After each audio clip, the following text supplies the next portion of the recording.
Nii, hakkame kõige hullemast peale.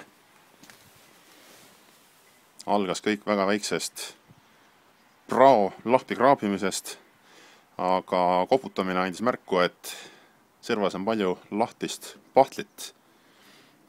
Tinaga ta enam koos mängida ei tahtnud, seega tuli kõik eemaldada. Edasi on väga väike pragu, see sai suht madalalt puhtaks kraabitud. Ja teisel pool on pilt laiem kui kraav ise. Kraapisin kõrvalt ära lihtsalt mürkvärvi, et pahtlil natukene parem haakumine oleks.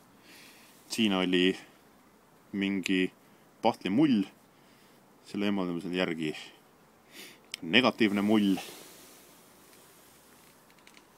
ja üles. Väga palju lahtist pahtlit oli siin eesotsas.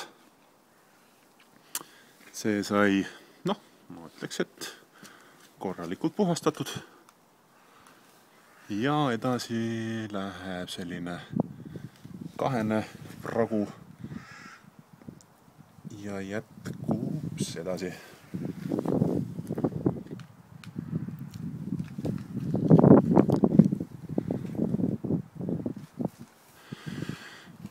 Ehk siis, mis oleks vaja?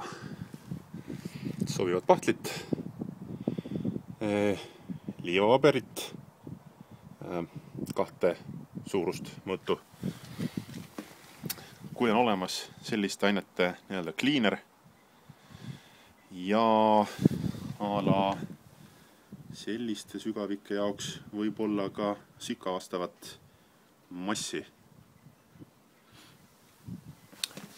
Esimene jämekiht pahtlit peale, lasta kuivada, naaseda töömaale, lihvida, järgmine kiht, kuni saab käe all kõik meeldiv ja kumer, teate küll.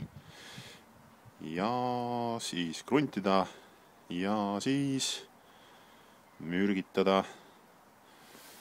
Nii, lisaks sellele on päris läbi ka meie abis olnud metallanood.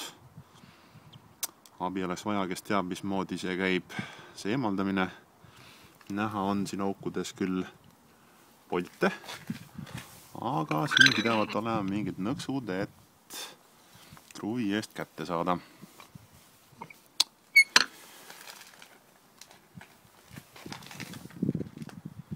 Jõudu järgmisele brigaadile!